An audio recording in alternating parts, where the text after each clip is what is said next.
Hi guys! So karon i-vlog na kong akong adlaw as a working mom kanang simple lang pero puno og responsibilities. So pagmata na ako sa buntag, wala na lingi-lingi diretso na akong plato kay murag dili gyud mo ang mga plato sa balay no. So human ana ang sunod ana kay nagluto na dayon ko og pagkaon. Bisan kapoy pa kailangan gyud kay naatay pamilya giatiman.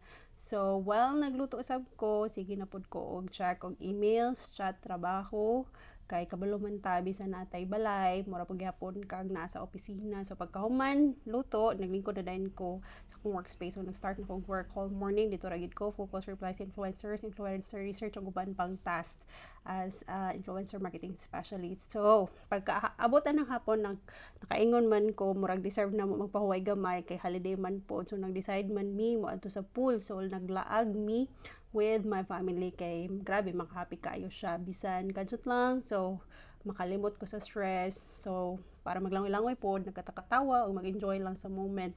So mao ni akong reminder nga dili tanan trabaho lang. So pero syempre after sa lingaw ana man gid na trabaho, happy-happy sa taron no nya pagkahuman na ng happy-happy. So nya dapat mahappy po na tong baby diri kay nagkasakit pa na siya na nga time pero gilagran ako akong family guys kay naaman sila nilaag man sila diri sa among lugar nga gipuy-an na karon. So pagkahuman ana human sa happy pero syempre muuli ta sa inyong balay nag-open na pud kong laptop nagpadayon sa akong trabaho. So kapoy no, so oo pero padayon lang gihapon. So mo ni akong adlaw dili perfect pero tinuod kung ikaw po nag-balance og life, work og family, proud ko nimo. So follow lang mo for real life vlogs.